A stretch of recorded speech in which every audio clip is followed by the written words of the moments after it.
మన పూర్ణిమలో కళ్యాణం కమనీయం సేల్స్ ప్రతి 15,000 రూపాయల కొనుగోలుపై కంచి కాటన్ శారీ ఉచితం. గురుగారు, సాధారణంగా అందరం కూడా చూస్తూనే ఉంటాము, ప్రత్యక్షంగా పాటిస్తుంటాం.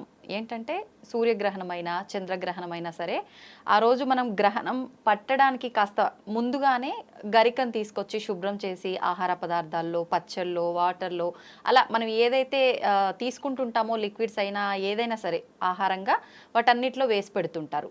అసలు ఏంటి గరికకు ఈ గ్రహణాలకు సంబంధం ఏంటి? అది వేయటం వల్ల కలిగే ప్రయోజనం ఏంటి? వేయకపోతే వచ్చే నష్టం ఏంటి? Very good. అంటే చాలా సైంటిఫికల్ క్వశ్చన్ ఇది. మీరు నిజంగా పర్ఫెక్ట్గా సైంటిఫిక్గా చెప్పేటువంటి ప్రశ్నమా. చాలా మందికి కూడా ఇది ఇంపార్టెంట్ సమాధానం. మన శాస్త్రంలో అంటే ధర్మశాస్త్రంలో సనాధర్మంలో ఏది కూడా మీకు విరుద్ధమైనటువంటి భావం ఉంటుంది. ప్రకృతికి విరుద్ధంగా ఏది చేయదు. ప్రకృతితోని మమేకమైనది సనాతన ధర్మం. కేవలం సనాతన ధర్మం మాత్రమే ప్రకృతితో మిళితమై ఉంటుంది. ఇతర ధర్మాలు ఏవి కూడా ప్రకృతితో మిళితం అవ్వవు. ఇది క్లారిటీ ఫస్ట్ గుర్తుపెట్టుకోండి.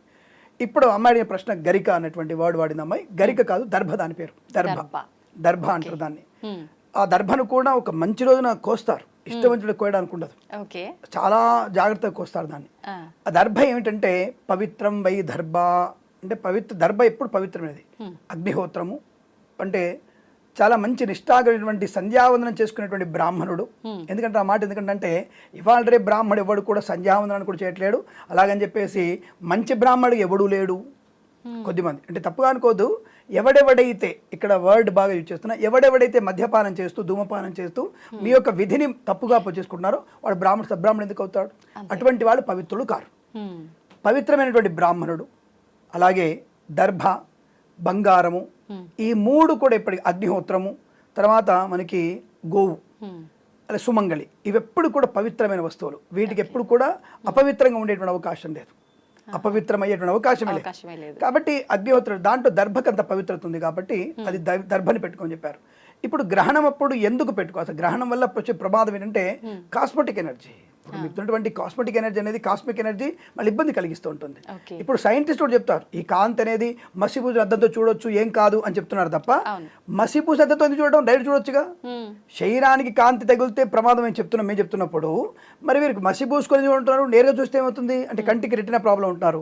కంటికి రెటినా ప్రాబ్లం ఉంది, శ్వేత గ్రంథులకి ప్రాబ్లం ఉండదా? అటువంటి కాస్మెటిక్ వచ్చేటువంటి కాంతి కిరణాల వల్ల, అంటే అతి నీలలోహిత కిరణాల వల్ల ప్రభావం ఉంటుంది. అది చర్మానికి ఉంటుంది, కంటికి ఉంటుంది, తలకు కూడా ఉంటుంది.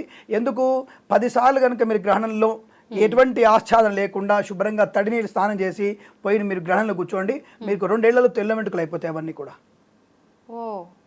అది ఎనర్జీ అంటే కాంతికి ఉండేటువంటి బలం. అది అంటే ఒక పదార్థాన్ని నాశనం చేసేయగలుగుతుంది అది. ఇది కాంతికి ఆ గ్రహణ సమయంలో వచ్చేటువంటి కాంతికి వచ్చేటువంటి విపరీతమైనటువంటి బలం. ఆ బలాన్ని కాస్మిక్ ఎనర్జీ అంటున్నాం మనం. దాన్ని పోగొట్టుకోవడానికి ఏం చెయ్యాలి అన్నప్పుడు దర్భ పెట్టమన్నారు. మరి దర్భకి ఎందుకు అయిందంటే దర్భలో సైంటిఫిక్గా చూసినప్పుడు దర్భలో వచ్చేటువంటి కాంతి కిరణాలని కూడా, ఏది అతి నీలలోహిత కిరణాలతో పాటు కాంతి కిరణాలని కూడా రివర్స్ పంపించగలిగే శక్తి దర్భకు ఉంది. రివర్స్ గ్రాటివిటీ అంటే దాన్ని ఆ రివర్స్ లో పంపించగలిగే శక్తి దానికి ఉంది. దాన్ని ప్రూవ్ చేయొచ్చు, సైంటిఫిక్ గా ప్రూవ్ చేశారు.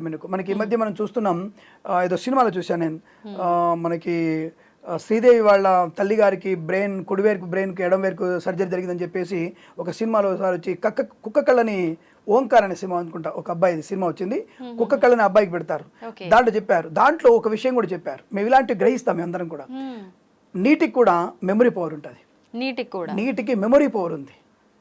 బాడీలో ఉండేటువంటి ఆర్గాన్స్కి ఎలాగైతే మెమరీ పవర్ ఉంటుందో నీటికి కూడా అటువంటి జ్ఞాపకం అని చెప్పేసి ప్రూవ్ చేయబడింది. అది నేను దాని గురించి ఆ సినిమాలు చెప్పిన తర్వాత నేను పరిశోధన చేస్తున్నాను. అంటే మనం చూసి ఒక సైంటిస్ట్, అమెరికన్ సైంటిస్ట్ దాన్ని ప్రూవ్ చేశాడు, నీటికి మెమరీ పవర్ ఉందని. అంటే మీకు ఇప్పుడు సైంటిఫిక్గా ప్రూవ్ చేస్తే మాత్రం నిజమవుతుంది. అలాంటి ప్రూఫ్నే దర్భ కూడా బలం ఉందని చెప్పేసి మన వాళ్ళు ప్రూవ్ చేశారు. ఇక్కడ వేదంలోను, అలాగే మనకి వేద చెప్పినటువంటి పురాణ పుస్తకాల్లో కూడా దర్భకి అటువంటి పవిత్రత ఉంది. దాని నుంచి వచ్చేటువంటి కిరణాల యొక్క శక్తి కిందికి పోకుండా ఆపుతుంది. చిన్న ముక్క అయినా సరే, చిన్న దర్భ ముక్క కూడా అక్కడ కేంద్రీకృతమైనటువంటి నెగిటివ్ ఎనర్జీని పక్కకు తోసేసి ఉండే పదార్థాన్ని శుద్ధి చేయగలుగుతుంది అని అర్థం. అందుకే దర్భ పెట్టాలి.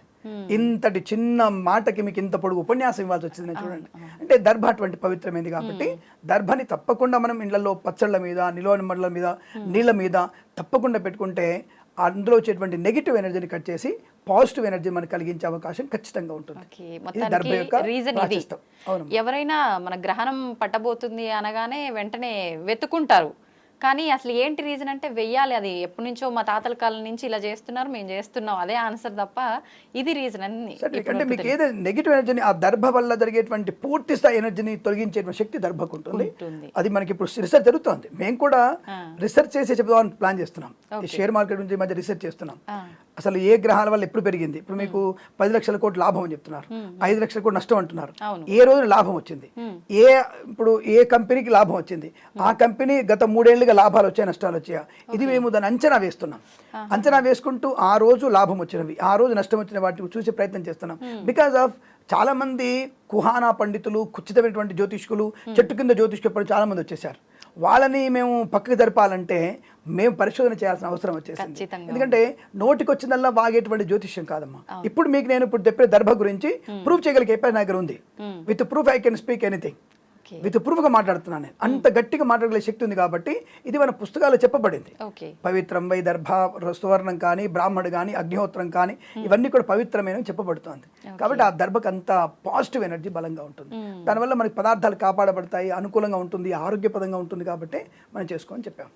ఓకే, అయితే గురుగారు మామూలుగా గ్రహణం టైంలో అసలు బయటికి వెళ్ళకూడదు, మీరు కనుక అట్లా వెళ్ళి కూర్చుంటే వైట్ హెయిర్ కూడా వచ్చే అవకాశం ఉంటుంది ఆ కిరణాల వల్ల అని చెప్పన్నారు. అయితే కొంతమంది పెద్దవాళ్ళు చెప్తారు రోజులు గడిచే కొద్దీ అన్ని ఒక రకంగా టెక్నాలజీ పెరిగింది అంటున్నారు, కానీ అన్నిటికీ దూరంగా ఉండండి అని చెప్పి భయపెడుతున్నారు జనాల్ని. మేమైతే ఆ కాలంలో దూరంగా ఉండేది ఏం లేదు, మా పొలం పనులకు మేము వెళ్ళేటోళ్ళం, ఎప్పుడు పట్టిందో ఎప్పుడు పోయిందో కూడా తెలీదు, సాయంకాలం వచ్చేటప్పుడు ఆ దర్భ తీసుకొచ్చుకొని ఆ టైం చూసి వేసుకోవడం తప్ప ఇంట్లోనే ఉండాలని, చూడకూడదని, ఇలాంటివి అయితే మేమేం పాటించలేదని కొంతమంది పెద్దవాళ్ళు చెప్తుంటారు. లేదు, అది మీరు ఎక్కడ విన్నారో అది చాలా అబద్ధం. అది గత పురాణ అంటే మనకి గత 50 సంవత్సరాలు 70 సంవత్సరాల క్రితం కూడా అటువంటి గ్రహణం వచ్చే విషయంలో ముందుగానే తెలుసుకుంటారు. ప్రతి ఇంట్లో కూడా ముందుగా అంటే మన ఆచార వ్యవహారాలు పెరుగుతున్న, టెక్నాలజీ పెరుగుతున్న కొద్దీ మారిపోయిందేమో తప్ప ఒకప్పుడు టెక్నాలజీ అయినప్పుడు తప్పకుండా బ్రాహ్మణ ఇంటికి వచ్చేసి అయ్యగారు ఎప్పుడు గ్రహణం ఉంది, మరి ఎవరెవరికి చూడకూడదు, ఎవరెవరు బయటికి పోవచ్చు అంటే ఎవరైతే ఏ నక్షత్రాల వాడికి అయితే పడుతుందో వాళ్ళు మాత్రం బయటికి వెళ్ళకూడదు, మిగతా వాళ్ళు బయటకు వెళ్ళదు. దానికి ఎటువంటి ఇబ్బంది లేదు. దానికి అంటే మీరు అనొచ్చు అంటే మిగతా వాళ్ళ కాస్మిక్ ఎనర్జీ పడదా అంటే మీరు అడిగే ప్రశ్న వెంటనే అడగాలి మమ్మల్ని. ఎందుకంటే ఇప్పుడు బలం ఉన్నది. ఇప్పుడు మీరు ఒక గట్టిగా నిలబడ్డారు, మీరు ఒక వ్యక్తి మీ ఫ్రెండ్ వచ్చాడు, వచ్చేసి ఇప్పుడు గట్టి కొట్టినాను అంటారు. ఆ గట్టిగా ఆ వ్యక్తి చెంప మీద కొట్టేసినా, లెంపకాయ కొట్టినా మీకేమవ్వదు. ఎందుకు అవ్వదు? You are prepared. You are prepared అంటే నువ్వు అన్నిటి రెడీగా పెట్టుకొని జస్ట్ కొట్టు అని చెప్పేసి రెడీగా ఉన్నావు. వాడు కొట్టేస్తాడు ఏం కాదు, ఇంకోటి కొడతాడు ఏం కాదు, ఇంకా 4-5 బీగితే వాళ్ళు ఇంకోటి దెబ్బ అవుతుంది, అది అవుతుంది. అలాగే శక్తి ఉన్నటువంటి వ్యక్తికి ఆ యొక్క ప్రభావం ఏం చేయదు. అంటే ఈజ్ రెడీ టు ఫైట్. అంటే అతనిలో ఉన్న హార్మోన్స్ కానీ ఆర్గాన్స్ కానీ ఆ గ్రహణ సమయంలో ఫైట్ చేయడం రెడీగా ఉంటాయి. అది తాత్కాలికమే. నేను చెప్పేది తాత్కాలికం. నేను ఎందాకేమన్నాను, 10 సార్లు గ్రహణంలో కూర్చుంటే 2 నెలలు తెలగొద్దన్నాను. 10 గ్రహణంలో తడి జుట్టుతో కనుక గ్రహణంలో కూర్చుంటే ఏ రాశి వాళ్ళైతే బాగలేనప్పుడు ఆరోగ్యం తెల్ల జుట్టు అయిపోతుంది. ఎందుకంటే అది ప్రభావం. అది బలం ఉన్నోడికి ఆ 2 అవర్స్లో 1.5 అవర్లు పెద్ద ప్రమాదం ఏం కలదు. ఎందుకంటే బికాస్ హార్మోన్స్ బ్యాలెన్స్ ఉంటుంది. అయినా సరే భోజనం చేసిన అరుగుదల తక్కువగా ఉంటుంది. అంటే జీర్ణ ప్రక్రియ అది పనిచేయదు. ఈ గ్రహణ సమయంలో గ్రహణం అంటే గ్రహించేది, స్వీకరించేది గ్రహం. గ్రహణం అంటే 2 గ్రహాల మధ్య ఉన్నటువంటి భూమిని లాక్కునేది. 2 గ్రహాల మధ్యలో భూమిని లాగుతూ ఉంటుంది. ఇప్పుడు సముద్రం ఎందుకు పొంగుతుంది అమావాస్య రోజు, పౌర్ణమి రోజు అంటే 2 గ్రహాల యొక్క పరివర్తన. అంటే సూర్యుడు చంద్రుడు 90 ఈక్వల్ ఉంటాయి ఇద్దరు. అప్పుడు సముద్రం ఎటువైపు వెళ్ళాలో అర్థం కాదు దానికి, అందుకే ఉప్పొంగుతుంటుంది. అది రవి చంద్రుల మధ్య పౌర్ణమి ఉంటుంది. అమావాస్య ఎప్పుడు 2 కలిసి ఉన్నప్పుడు యుద్ధమే. విడివిడిగా ఉన్నప్పుడు లాగుతుంటాయి 2 అయస్కాంతాల భిన్న ధ్రువాలు లాగుతున్నప్పుడు ఈ అయస్కాంత మధ్య ఏం చేస్తుంది, పుల్ల ఇనుప పుల్ల తిరుగుతూ ఉంటుంది. దానికి ఎటుపోవాలి అర్థం కదా. దానికి నీళ్లు కూడా అలాంటి ఉపద్రవాన్ని కలిగించి అతిగా వాటి అలలు పెరుగుతాయి. కాబట్టి అమావాస్య పౌర్ణములలో మీరు సముద్రం వెళ్ళొద్దంటారు. అంత 100-2,000 అమావాస్యాల సంబంధమైనటువంటి బలం కలిగి ఉంటుంది గ్రహణ సమయం. కాబట్టి అప్పుడు నదులలో అని కూడా ఇంకోటి చూడండి, గ్రహణం అప్పుడు మీరు తప్పకుండా సముద్రం చాలా సైలెంట్గా ఉంటుంది. ఎంత సైలెంట్ అంటే నిశ్శబ్దం ఉంటుంది, అసలు చిన్న అల కూడా రాదు. గ్రహణం విడిపోతున్న సమయంలో మీకు చాలా ఉవ్వెత్తున అలలు వస్తాయి. మీకు ఇప్పుడు చెప్తాను కదా, మీరు ప్రత్యక్ష చూసుకోవచ్చు, విశాఖపట్నం దగ్గర చూసుకోవచ్చు, మీరు లేదంటే మచిలీపట్నం దగ్గర చూసుకోవచ్చు. మీరు ఎక్కడైనా సముద్రం ఉన్నవాడు చూసుకునే అవకాశం చూసుకోండి. మీరు గ్రహణ సమయంలో మీకు ఎటువంటి ఇబ్బంది ఉండదు. గ్రహణం అయిపోతున్నప్పుడు విపరీతమైనటువంటి ప్రభావం చూపిస్తుంది. కాబట్టి అక్కడ వెళ్ళొద్దని చెప్తాం మేము. ఇది సైన్స్. ఇది సైన్స్ అదే చెప్తుంది కదా, అవును ఆ టైంలో మీరు వెళ్ళొద్దు, చేపలు పట్టడానికి వెళ్ళకండి, ఎల్లో అలర్ట్, ఆరెంజ్ అలర్ట్ అని చెప్తున్నారు మీరు. That the reason. అంటే మేము చెప్తేనేమో కావాలి, ఆస్తికవాదం నాస్తికవాదం, మీరు చెప్తేనేమో సైన్స్ అవుతుందా? ఎలా అవుతుంది అది ఆలోచించండి. సో మేము చెప్తుంటాం అమావాస్య రోజు వెళ్ళకండి ఆయన, వద్దు, ఎందుకు అటు 2 రోజులు వెళ్తారు మీరు, అలా లేకుంటే అని చెప్తాం మేము. సో కాబట్టి ఆ టైంలో చేసేటువంటి ఈ యొక్క మీరు అన్నట్టుగా గ్రహణ సమయంలో బలం ఉంటుందంటే ఆ బలమైన వ్యక్తికి దాన్ని గ్రహించగలిగే శక్తి ఉంటుంది వాడికి. ఆ 1.5 to 2 hours వాడికి ఏం కాదు. కానీ అలాగే ఆ టైంలో భోజనం చేసిన, ఆ టైంలో ఇంకేదన్నా పనులు చేసినా అది ప్రభావాన్ని కలిగిస్తుంది. అప్పుడు ఏం చేయాలి మనం? మనలో ఉన్నటువంటి చైతన్య శక్తిని పెంచుకోవాలి. చైతన్య శక్తి అంటే ఏమిటి? ప్రాణాయామం. మీరు ప్రాణాయామం కనుక పర్ఫెక్ట్గా చేయగలిగితే మీ చైతన్య శక్తి మీకే ఉంటుంది.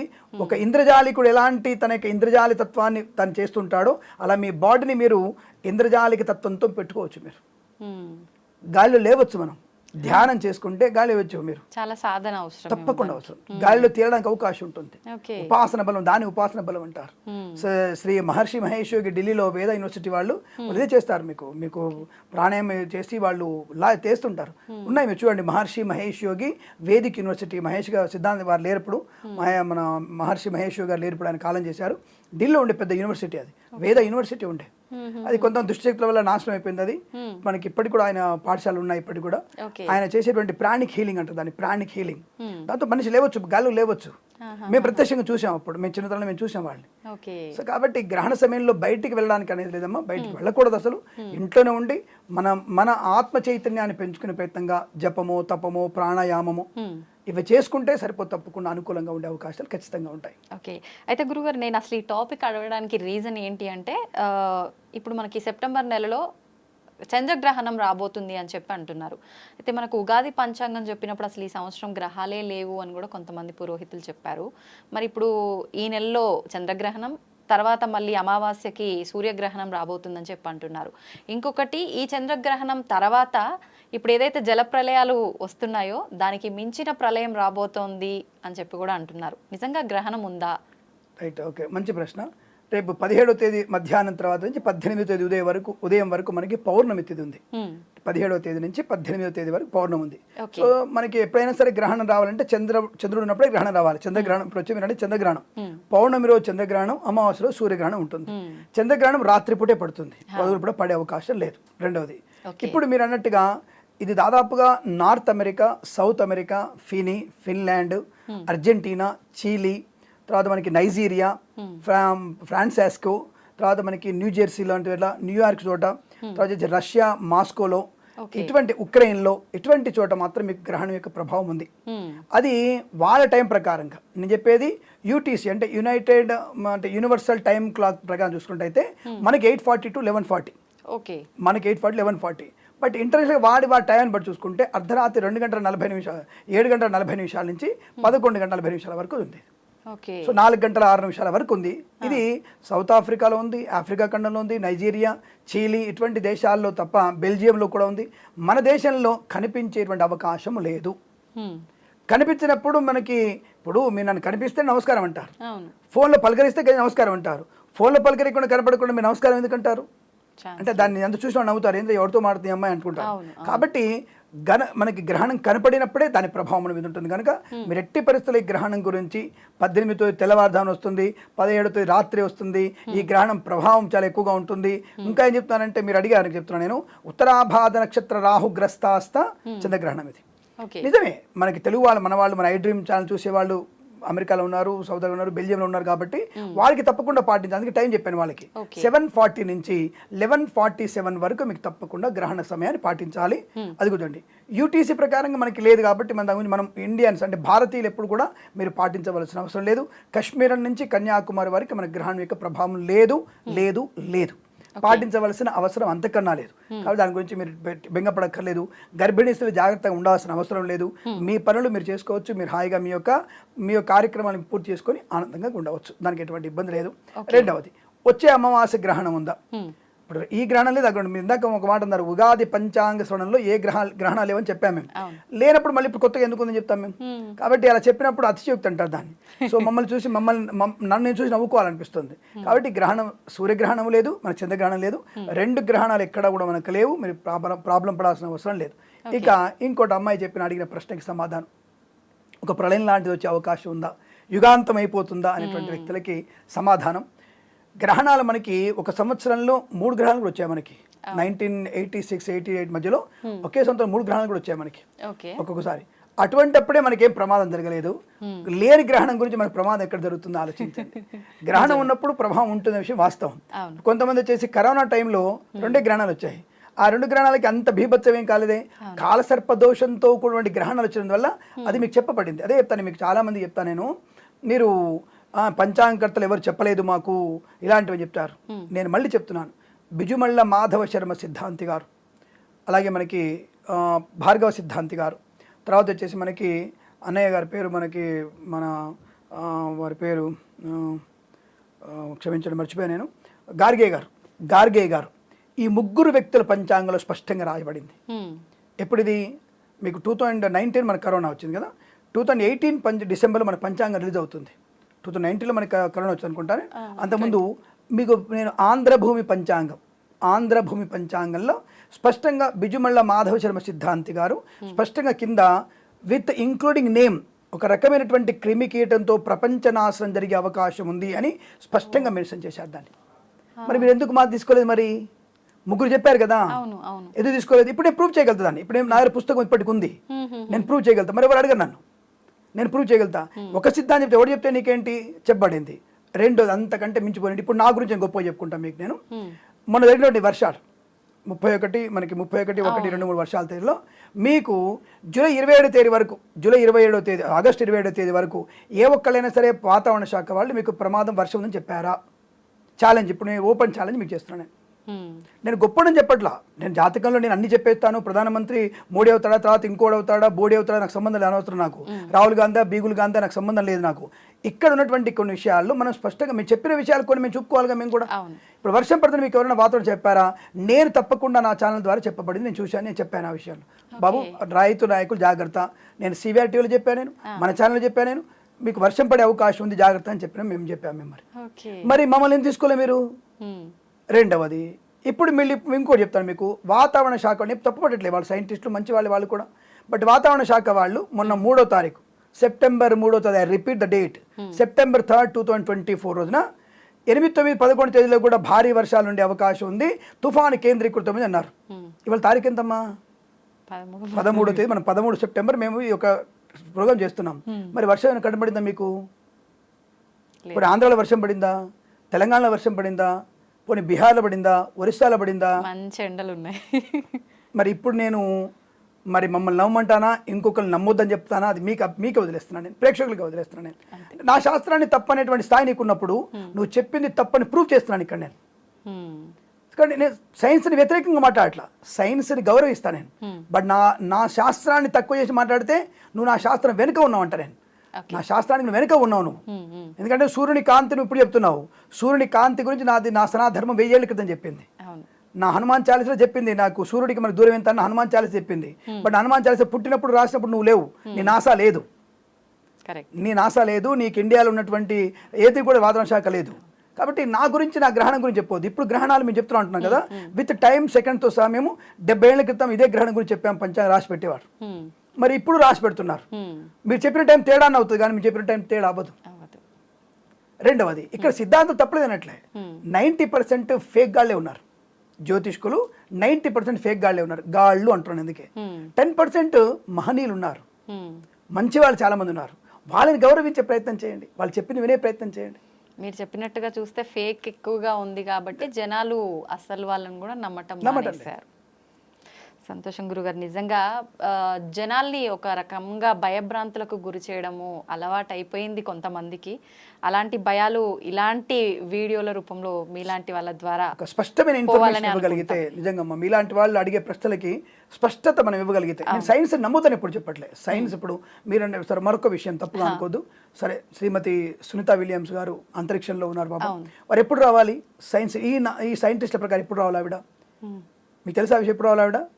మొన్న ఏప్రిల్లో రావాలి ఆవిడ కిందికి, ఏప్రిల్లో కిందికి రావాలి. ఇంక 2 మాసాలు దాడితే ఆవిడ పరిస్థితి ప్రమాదాలు కనబడుతోంది. ఆవిడ తినడానికి భోజనం లేదు, ఇప్పటికే భోజనం లేదు. వాళ్ళ యొక్క మలమూత్రాలే వాళ్ళు తింటుంటారు ఇప్పుడు. తెలుసా మీకు ఆ విషయం? అక్కడ అయోడైజ్ అయిపోతాయి మొత్తం, మన పదార్థాలు ఏం ప్రాబ్లం ఉండదు అక్కడ. అవి అలాగే శుభ్రంగా తినేయచ్చు మనం. అలాంటి పరిస్థితికి వచ్చేసే అవకాశం ఉంది. మరి వాళ్ళు 2 ఏళ్ల తర్వాత మరి ఎవరి బాధ్యత? ఎవరి కోసం ఆవిడ పైకి వెళ్ళింది? మేము ఈ విషయాన్ని అంతరిక్ష ప్రమాదం జరిగే అవకాశం ఉందని కల్పన చాలు జరిగేటప్పుడు మేము చెప్పడం జరిగింది.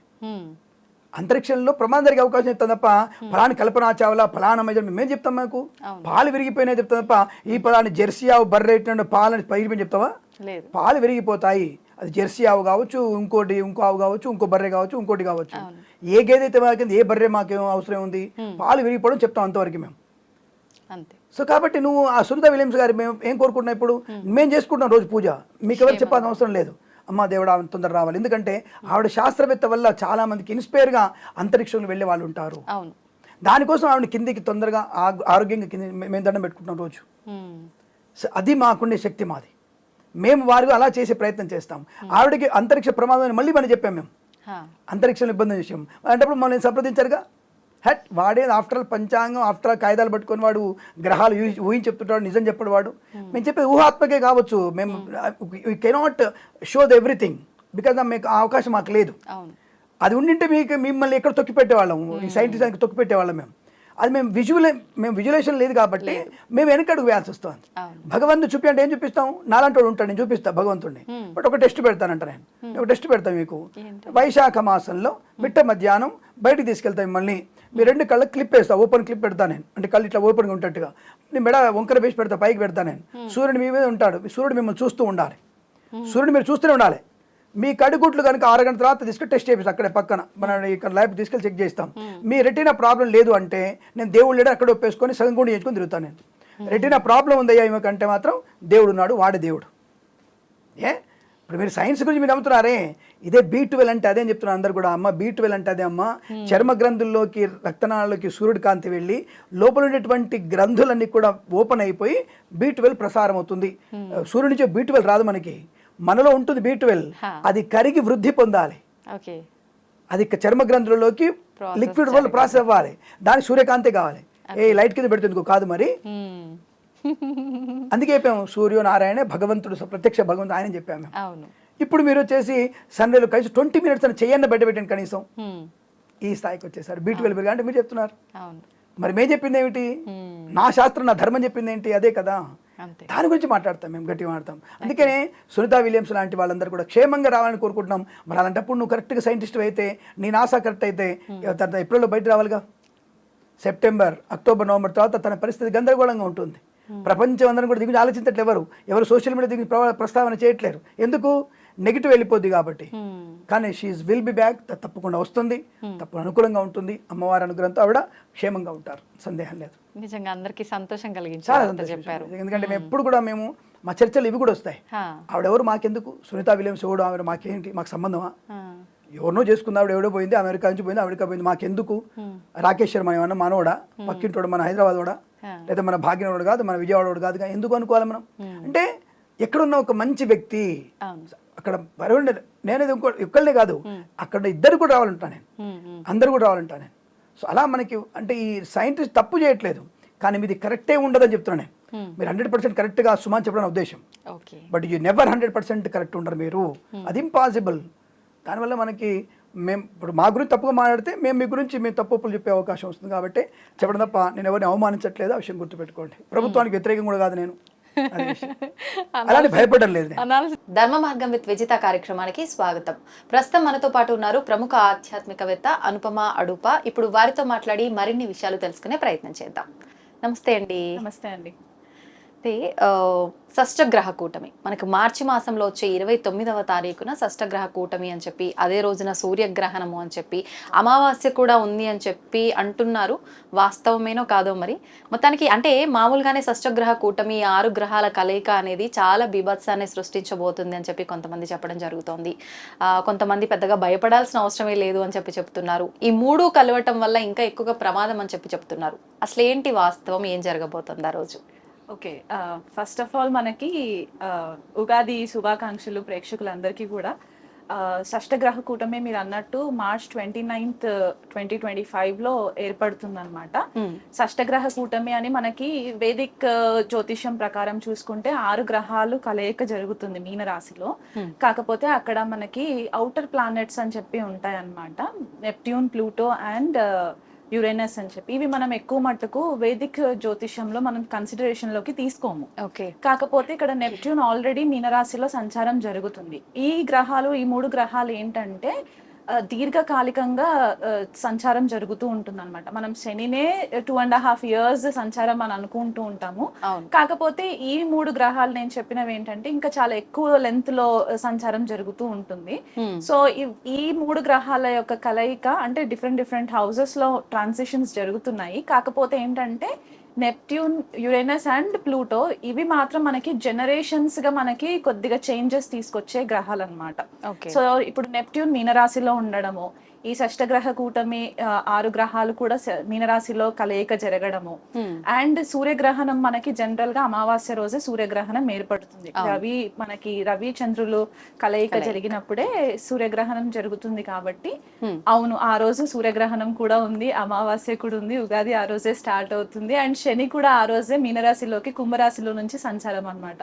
సో ఈ 2 days మనకి కొద్దిగా ఇంపాక్ట్ ఉంటుంది. March 29th ఒకటి, 30th ఒకటి అన్నమాట. కాకపోతే ఏదైతే మనకి బయట బీభత్సాలు సృష్టిస్తాయి అని చెప్పేసి అనుకున్నది ఆ రోజు స్పెసిఫిక్ గా జరగాల్సిన అవసరం లేదు.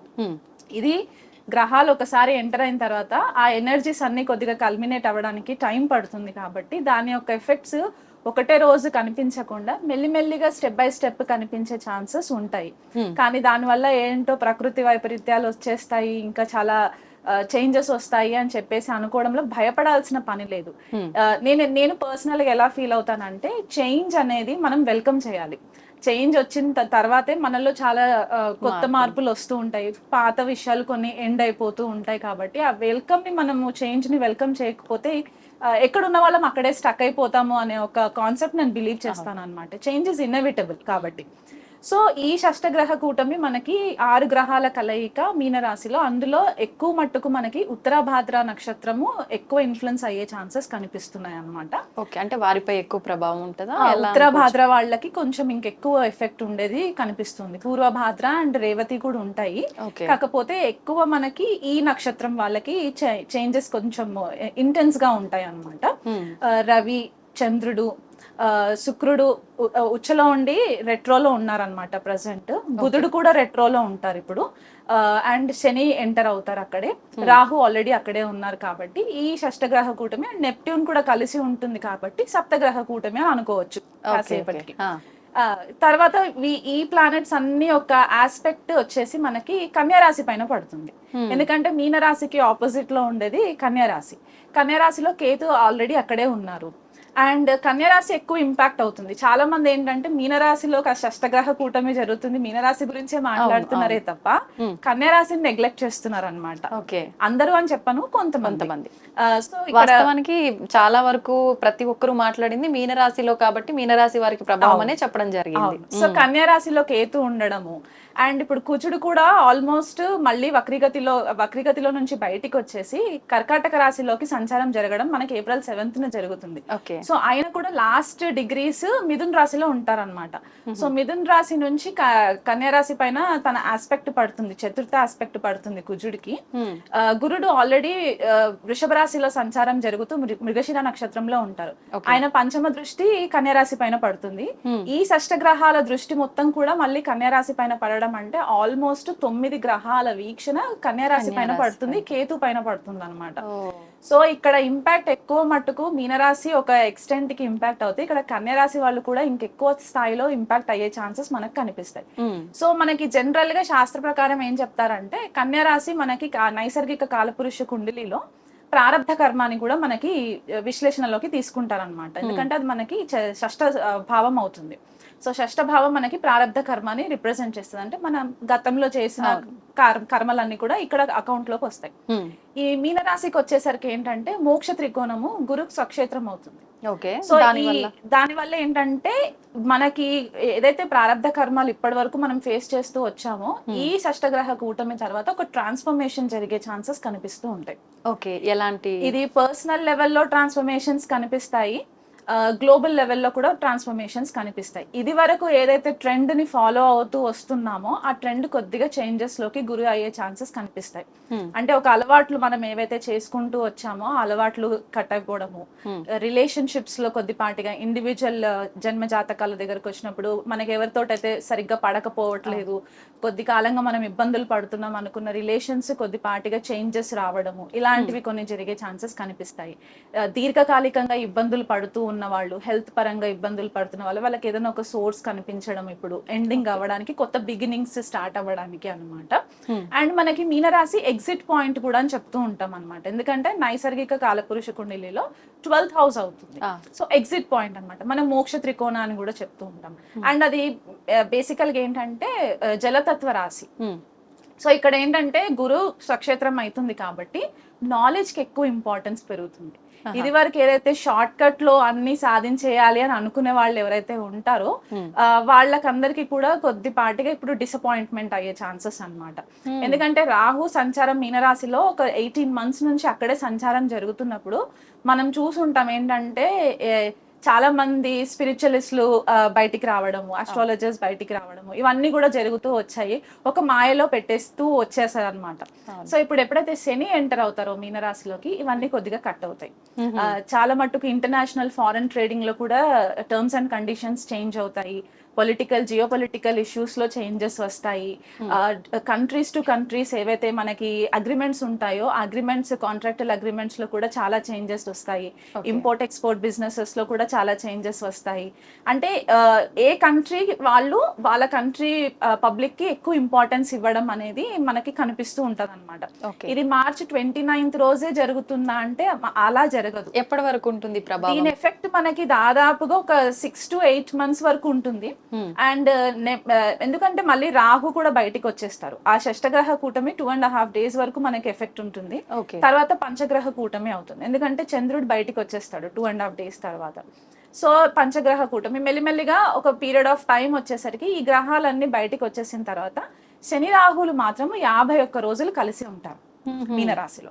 సో అప్పుడు కూడా కొద్దిపాటిగా ఎఫెక్ట్స్ మనకి కనిపిస్తుంటాయి. అంటే ఎదురుబడి క్లాషెస్ అవుతాయి అన్నమాట. దాదాపు సుమారు ఒక 2 నెలల వరకు ప్రభావం ఉంటుండొచ్చు. 2 నెలలు ఉంటుంది. కాకపోతే మనకి సూర్యగ్రహణం కూడా జరుగుతుంది కాబట్టి దీర్ఘకాలికంగా ఒక 6 months వరకు మనం రఫ్ గా వేసుకోవచ్చు అనమాట. 6 months వరకు వేసుకోవచ్చు. కాకపోతే ఇనిషియేషన్ అవ్వడము, ఏదైనా చేంజెస్ కి ఇనిషియేషన్ అవ్వడం మాత్రము ఇప్పటి నుంచి స్టార్ట్ అవుతుంది. మనం దాని ఇంపాక్ట్ మెల్లిమెల్లిగా చూస్తూ వస్తాం అనమాట. అండ్ మనకి మూవీ ఇండస్ట్రీస్ లో వర్క్ చేసే వాళ్ళకి కూడా కొద్దిపాటిగా ఇంపాక్ట్ ఉంటుంది. ఎందువల్ల అంటే శుక్రుడు కూడా అక్కడే ఉంటారు కాబట్టి షష్టగ్రహ కూటమిలో మనకి మూవీస్ అంతా కూడా మనకి నెగిటివ్ ఇంపాక్ట్ పడే నెగిటివ్ కొంతమందికి ఉంటుంది, కొంతమంది పాజిటివ్ కూడా అయ్యే ఛాన్సెస్ ఉంటాయి. అంటే నెగిటివ్ నుంచి పాజిటివ్ చేంజెస్ అన్నమాట. ఇప్పుడు నేను కెరియర్ లో స్టక్ అయిపోయాను, నేను గ్రోత్ అవ్వట్లేదు అంటే వాళ్ళు ఏదైనా కొత్తగా రెడీ చేసుకోవడము, వాళ్ళకి ప్లానింగ్ చేసుకోవడము, ఇవన్నీ జరిగే ఛాన్సెస్ ఉంటాయి. ఫైనాన్షియల్ స్కామ్స్ బయటికి వస్తాయి. పెద్ద పెద్ద స్థాయిలో ఫైనాన్షియల్ స్కామ్స్ వస్తారనమాట. కొద్దిగా బయటికి వచ్చే ఛాన్సెస్ మనకు కనిపిస్తుంటాయి. అంటే కొన్ని చిట్ ఫండ్ కంపెనీస్ ఉంటూ ఉంటాయి, లేకపోతే రియల్ ఎస్టేట్ బిజినెసెస్ కొన్ని పెద్ద స్థాయిలో ఉన్నవన్నీ కూడా మనం చూస్తూ ఉంటాము. ఇవన్నీ కూడా బయటికి వస్తాయి. రీసెంట్ ఇప్పుడు లీలావతి హాస్పిటల్ ఇష్యూ కూడా కొద్దిగా బయటికి వచ్చింది కదా. సో ఇలాంటి హాస్పిటల్స్ కి సంబంధించి, ఫారెన్ ట్రాన్సాక్షన్స్ కి సంబంధించి ఇవన్నీ కూడా కొద్దిగా బయటికి వచ్చే ఛాన్సెస్ కనిపిస్తున్నాయి. స్టాక్ ఎక్స్చేంజ్ లో చాలా మంది ఇంట్రెస్ట్ ఉంటుంది. అంటే షార్ట్ టైమ్ లో ఎక్కువ మనీ సంపాదించాలి అనుకునే వాళ్ళకి ఈ షార్ట్ కట్స్ అన్నిటికీ చెక్ పడుతుంది అనమాట. ఈ షార్ట్ కట్స్ అన్ని పనిచేయవు. ఇప్పుడు మనకి యూట్యూబ్ ఛానల్స్ సంబంధించి కూడా అంటే డిఫరెంట్ కేటగిరీస్ లో ఛానల్స్ చాలా ఇంపార్టెన్స్ అయిపోయింది కదా మనకి. వెబ్ సిరీస్ ఇవన్నీ ఎక్కువ అయిపోయాయి కాబట్టి ఇది ఇంటర్నేషనల్ లెవెల్లో కూడా మనకి కొద్దిపాటిగా లాస్ లో చేంజెస్ వస్తాయి. మీడియాకి రిలేటెడ్ దానికి లాస్ లో చేంజెస్ వస్తాయి. వాళ్ళ టర్మ్స్ అండ్ కండిషన్స్, ప్రోటోకాల్స్ కొద్దిగా చేంజెస్ వస్తాయి. ఇప్పుడు 8 minute వీడియో లెంత్ ఏవైతే ఉన్నాయో జనాలు ఏంటంటే వాళ్ళు కూడా కొద్దిగా నాలెడ్జ్ గెయిన్ చేయాలి అనే ఒక ఆలోచనతోటి 20 minutes 30 minutes లెంత్ వీడియోస్ ని కూడా వాచ్ చేయడానికి కూడా కొద్దిగా ఛాన్సెస్ ఎక్కువ కనిపించే ఇది ఉంటుంది. ఎందుకంటే శని ఒక కర్మ గ్రహం కాబట్టి ఆయన ధర్మ త్రికోణం ప్లస్ ఇది మోక్ష త్రికోణం గురు రాశి కాబట్టి ఇక్కడ ఏంటంటే నాలెడ్జ్ కి ఎక్కువ ఇంపార్టెన్స్ అయిపోతుంది అనమాట. నేను ఏం నేర్చుకోగలను, నేను టైం వేస్ట్ చేయకుండా నేను ఏదైనా ఒకటి నేర్చుకోవడానికి సంసిద్ధంగా ఉంటాను అనే ఒక ఆలోచన వస్తుంది. అండ్ కొన్ని అంటే నేను కొంతమందిని ఎవరినైతే గురువుగా భావిస్తానో వాళ్ళు చెప్పిన కాన్సెప్ట్స్ ప్రకారం ఏంటి అంటే ఈ మేజర్ గ్రహాలు ఏవైతే ఉన్నాయో మూడు టు 4 గ్రహాలు మనకి ఉత్తర భాద్రాలో సంచారం జరుగుతూ ఉండడము అండ్ శని రాహు వచ్చేసి పూర్వ భాద్రాలో సంచారం జరగడం, ఈ రెండు కూడా కొద్దిగా మనకి ట్రాన్స్ఫర్మేషన్ నక్షత్రాస్ కిందికి కన్సిడరేషన్ లోకి వస్తాయి. అంటే ఇంటెన్స్ గా తపస్య చేయడము, సాధన మార్గంలోకి వెళ్ళడము, మెడిటేషన్ ఇప్పటివరకు ఏదైతే టైం పాస్ చేస్తూ మెడిటేషన్ అనుకున్న వాళ్ళు ఇప్పుడు సీరియస్నెస్ పెరగడము, ఇవన్నీ జరుగుతూ ఉంటాయి. యుగ పరివర్తనం అని కూడా మనం చెప్పుకోవచ్చు అనమాట. ఎందువల్ల అంటే ఈ కేతు వచ్చేసి ఇప్పుడు ఉత్తర ఫాల్గుని నక్షత్రంలో సంచారం జరుగుతుంది. ఈ గ్రహాలు మాక్సిమం గా మనకి ఇప్పుడు ఏవైతే 3 గ్రహాలు అని చెప్పేసి అన్నాను ఉత్తర భాద్రలో, ఆపోజిట్ లో మనకి ఉత్తర ఫాల్గుని నక్షత్రం ఉంటుంది కాబట్టి ఉత్తర ఫాల్గుని నక్షత్రాన్ని ధృవతార అని కూడా అంటూ ఉంటారు. సో మనకి క్లాసిక్స్ చెప్పిన ప్రకారం ధ్రువుడు స్టోరీ మనకి తెలిసి ఉంటుంది కదా, మనకి సైంటిఫిక్ ఆస్ట్రోనామికల్ గా చూస్తే కనుక ఈ ధృవతారాన్ని పోల్ స్టార్ అని కూడా అంటూ ఉంటారు అనమాట. సో సముద్ర మంథనం జరిగిన కాన్సెప్ట్స్ మనం ఒకవేళ వెనక్కి తిరిగి మన క్లాసిక్స్ మనము రెఫర్ చేసుకుంటే, సముద్ర మంథనం జరిగినప్పుడు దేవతలందరూ ఆకాశంలో ఉండి రాక్షసులందరూ ఇంకొక వైపు ఉండి సముద్రంలో చర్నింగ్ అవుతూ ఉంటుంది కదా, మీనరాశి సముద్రం అన్నమాట, డీప్ ఓషన్. అక్కడ ఉత్తర భాద్ర నక్షత్రంలో ఉన్న అధిదేవత అహిర్బుద్ధాన్యుడు, ఆయన సర్ప దేవత అన్నమాట, రుద్రం కూడా అంటూ ఉంటారు. సో ఈ ఉత్తర భాద్రలో ఉన్న ఈ అధిదేవత యొక్క ఎనర్జీస్ ఎక్కువ ఫ్లరిష్ అయ్యే ఛాన్సెస్ ఉంటాయి అన్నమాట. సీ లెవెల్లో మనకి ఏదైతే ఇప్పుడు సముద్ర మంథనం అని అనడం ఏంటి అంటే ఏదో చర్నింగ్ ఓషన్ లో జరగడం కాదు, మనలోనే చర్నింగ్ అవ్వడం అన్నమాట. మనలో చాలా చేంజెస్ వస్తూ ఉంటాయి. ఆ ఎనర్జీస్ ని మనం ఛానలైజ్ చేసుకోకపోతే ఈ భూమికి సంబంధించిన వైబ్రేషన్స్ కి ఆ ఫ్రీక్వెన్సీకి కనుక మనము రీచ్ అవ్వలేకపోతే కనుక చాలా మట్టుకు కన్ఫ్యూజన్ జోన్ లోకి వెళ్లే ఛాన్సెస్ ఉంటాయి. ఇవి నెగిటివ్ ఆస్పెక్ట్స్. పాజిటివ్ ఆస్పెక్ట్స్ మనం ఆధ్యాత్మికంగా ఎదగడానికి చాలా ప్లస్ పాయింట్స్ ఉంటాయి, కొత్తదనాన్ని మనం వెల్కమ్ చేసే ఛాన్సెస్ ఉంటాయి. క్లైమాటిక్ కండిషన్స్ కి వచ్చేసరికి ఏంటంటే సునామీస్, వాల్కానిక్ ఎరప్షన్స్, ఎందుకంటే సముద్ర గర్భంలో జరిగే ఇంటెన్స్ ఎనర్జీస్ కాబట్టి అక్కడ ఈ ఎర్త్ క్వేక్స్ రావడము, భూతత్వ రాశి కూడా చాలా ఇంపాక్ట్ అయ్యింది కాబట్టి మనకి ఎర్త్ క్వేక్స్ రావడము, టార్నేడోస్ రావడము, మనకి అమెరికా, కెనడా ఇట్లాంటి వెస్టర్న్ కంట్రీస్ లో టార్నేడోస్ ఎక్కువ వస్తూ ఉంటాయి. సో టార్నేడోస్ రావడము, న్యాచురల్ కెలామిటీస్ ఎక్కువ వచ్చే ఛాన్సెస్ అయితే ఖచ్చితంగా ఉన్నాయి. మనము అదే చెప్పేదన్నమాట, క్లాసిక్స్ ని మనం గనక పట్టుకుంటే మనము యుగ పరివర్తనం జరిగిన ప్రతిసారి ఏదో ఒక రకంగా ఒక చేంజెస్ రావడానికి ప్రకృతి దానికి తగ్గట్లుగా తనని తాను మార్చుకుంటుంది. ఆ మార్చుకున్న పద్ధతిలో మనం కూడా కొద్దిగా చేంజెస్ తీసుకురాగలిగితే ఈ పెద్ద ఇబ్బంది పడవలసిన పని లేదనమాట. ఈ షష్టగ్రహ కూటమి ఏదో భయంకరంగా అయిపోతుంది, మా లైఫ్స్ అన్ని అప్ సైడ్ డౌన్ అయిపోతుంది అనే రకంగా కాకుండా, ఇప్పుడు హెల్త్ రిలేటెడ్ గా ఎలా ఉంది? మామూలుగా మనం కరోనాని దగ్గర నుంచి చూసి అనుభవించి ఎంతో మంది ప్రాణ నష్టం జరిగింది, అదంతా కూడా మనం కళ్ళారా చూసాం. అటువంటి ఒక వైరస్ మళ్ళీ ఇప్పుడు ఈ షష్టగ్రహ కూటమి ప్రభావం వల్ల రాబోతుందని చెప్పి కూడా అంటున్నారు కదా, ఆరోగ్య రీత్యా ఎలా ఉండబోతుంది అంటారా ఇంపాక్ట్? ఈ ఆరోగ్య రీత్యా చూసుకుంటే చాలా మంది కూడా మానసికంగా ఇబ్బందులు పడుతూ ఉంటారండి. వైరస్ చిన్న చిన్నగా ఎపిడమిక్స్ స్టైల్లో రావచ్చు, కానీ మరి పాండమిక్ లెవెల్లో గ్లోబల్ గా వచ్చేసేసి ఎక్కువ జన నష్టం జరిగేదైతే కనిపించట్లేదు. ఎందుకంటే మనకి కేతు కొద్దిగా ఇంపాక్ట్ కనిపిస్తున్నా కూడా మనం వైరసెస్ కి కేతుని కన్సిడర్ చేసుకుంటాము. కాకపోతే గురు దృష్టి కూడా పడుతుంది కాబట్టి కొద్దిపాటిగా ఏదన్నా వచ్చినా దానికి తగ్గట్టుగా మెడిసిన్స్ కూడా ఇమీడియట్ గా వస్తాయి కాబట్టి పెద్దగా ఇబ్బంది లేదు. కాకపోతే మానసిక ఒత్తిడి చాలా అయిపోతుంది. ఆ ఎనర్జీస్ ఒకే ఇంట్లో రకరకాల గ్రహాలని రకరకాల మనుషులని మనం తీసుకొచ్చి పెడితే ఆర్గ్యుమెంట్స్ అవుతూ ఉంటాయి కదా. సో ఇంచుమించు అట్లాంటి రిజల్టే ఇక్కడ కూడా ఉంటుంది అనమాట. ఆ ఒక్కొక్క గ్రహానికి ఒక్కొక్క తత్వం ఉంటుంది కాబట్టి ఆ ఎనర్జీస్ కల్మినేషన్ అయ్యే టైంలో మనం ఒకవేళ ఆధ్యాత్మిక మార్గంలో లేకపోతే మాత్రం ఇది చాలా ఛానలింగ్ చేసుకోవడం ఇబ్బంది అయిపోతుంది, కన్ఫ్యూజన్ వస్తుంది. అంటే కొంతమంది మాయలో ఉంటారు, నేను చేసింది కరెక్ట్ అని చెప్పేసి ఆ మాయలో నుంచి బయటికి రారు. సో అలాంటి వాళ్ళకి ఇంపాక్ట్ ఎక్కువ ఉంటుంది, ఎందుకంటే వాళ్ళు ఒక డైరెక్షన్ లో వెళ్ళాలి అని అనుకుంటూ ఉంటారు, అది వాళ్ళకి వర్కౌట్ డిస్టర్బ్ అవుతారు. సో అక్కడ మానసికంగా ఇబ్బంది పడుతూ ఉంటారు. చిన్నపిల్లల విషయంలో కొద్దిగా కేర్ తీసుకోవాలి పేరెంట్స్. చిన్నపిల్లల విషయంలో కొద్దిపాటిగా వాళ్ళకి డిప్రెషన్ లోకి వెళ్ళే ఛాన్సెస్ ఉంటాయి. ఎస్పెషల్లీ టీనేజ్ స్టూడెంట్స్ ఎవరైతే ఉంటారో మానసిక ఒత్తిడి చాలా ఎక్కువైపోయి కొద్దిపాటిగా సూసైడల్ టెండెన్సీస్ కూడా వచ్చే ఛాన్సెస్ ఉంటాయి. అంటే పిల్లల విషయం ఎక్కువ విద్యార్థులు అనుకోవచ్చా, స్టడీ విద్యార్థులు yes, అనుకోవచ్చు. అటువంటి వారి విషయంలో జాగ్రత్తగా జాగ్రత్తగా ఉండాలి. ఉండాలి. అంటే ఇది మళ్ళీ వ్యక్తిగతంగా వాళ్ళ జాతకానికి సంబంధించి చూసుకోవాల్సిన అవసరం ఉంటుందా, లేదంటే ఈ ప్రభావం ఇందాక మనం మాట్లాడుకున్నట్టు కన్యా రాశి, మీనరాశి వీళ్ళపైన మాత్రమే, అంటే దానికి సంబంధించిన వాళ్ళపైన ప్రభావం ఉంటుందంటారు ఆరోగ్య రీత్యా? ఇప్పుడు మీరు చెప్పిన ఈ విద్యార్థులకు సంబంధించి కూడా అంటే కొంతమందికి ఏంటంటే జన్మ జాతకాలలో మీనరాశిలో కొన్ని గ్రహాలు ఉంటాయి జన్మ జాతకంలో. సో ఈ గోచారంలో ఈ గ్రహాలు వాటిపైన ట్రాన్సిట్ అవుతాయి కాబట్టి అక్కడ వాళ్ళ జన్మ జాతకంలో ఎలాంటి గ్రహాలు ప్లేస్ అయి ఉన్నాయో కూడా మనం కన్సిడరేషన్ లోకి తీసుకోవాలి. Okay. కానీ దీని ఇంపాక్ట్ ఓవరాల్ గా ఉంటుంది. ఎక్కువ మట్టుకు మీనరాశి, కన్యా రాశి, కర్కాటక రాశి, వృశ్చిక రాశి, సింహరాశి వీళ్ళకి కొంచెం ఎక్కువ డిస్టర్బెన్సెస్ అయ్యే ఛాన్సెస్ ఉంటాయి. మేషరాశి, కుంభరాశి వీళ్ళకి ఎక్కువ డిస్టర్బెన్సెస్, ఎందుకంటే ఆల్రెడీ వాళ్ళు కూడా కొద్దిగా ఏలినాటి శని ప్రభావంలో ఉన్నారు కుంభరాశి వాళ్ళు. సింహరాశి వాళ్ళకి అష్టమ శని మొదలవుతుంది కాబట్టి సో వీళ్ళకి కొద్దిపాటిగా ఇమోషనల్ డిస్టర్బెన్సెస్ అయ్యే ఛాన్సెస్ కనిపిస్తాయి. రిలేషన్షిప్ లో డైనామిక్స్ కొద్దిగా చేంజ్ అయ్యే ఛాన్సెస్ కనిపిస్తూ ఉంటాయి. కాబట్టి వ్యక్తిగతంగా నేను పర్సనల్ గా అడ్వైస్ చేసేది ఏంటి అంటే, ఈ షష్టగ్రహ కూటమి అయిపోయిన తర్వాత మీ దగ్గరలో ఉన్న ఏ ఆలయంకైనా సరే వెళ్ళి నవగ్రహ శాంతి పూజ చేయించుకుంటే మాత్రం మీకు చాలా మట్టుకు రిలీఫ్ ఉంటుంది. అండ్ రెగ్యులర్ గా కనీసం ఇది వరకు గనక స్టార్ట్ చేయకపోతే ఇక మీదటైనా సరే సాధన చేసుకోవడము, లేదంటే ఒక మంత్ర జపం తీసుకొని గురు దీక్ష లాగా తీసుకొని అయినా సరే మంత్రం ప్రాక్టీస్ చేసుకోవడము, మెడిటేషన్ చేయడం, ఎంత మీరు కామ్ గా ఉంటే ఈ ఎనర్జీస్ ని మీరు అంత ఈజీగా హ్యాండిల్ చేయడానికి ఉంటుంది. గ్లోబల్ లెవెల్లో చేంజెస్ వచ్చినప్పుడు మనకు తెలియకుండా ఇండైరెక్ట్ గా మనకు కూడా ఎఫెక్ట్స్ పడుతూనే ఉంటాయి మేజర్ స్థాయిలో. సో దాన్ని కొద్దిగా మనము ప్రభావం మనం తగ్గించుకోవాలి అంటే ఆధ్యాత్మికంగా మనం ఎక్కువగా ముందుకు వెళ్ళే ప్రయత్నం చేయాలి.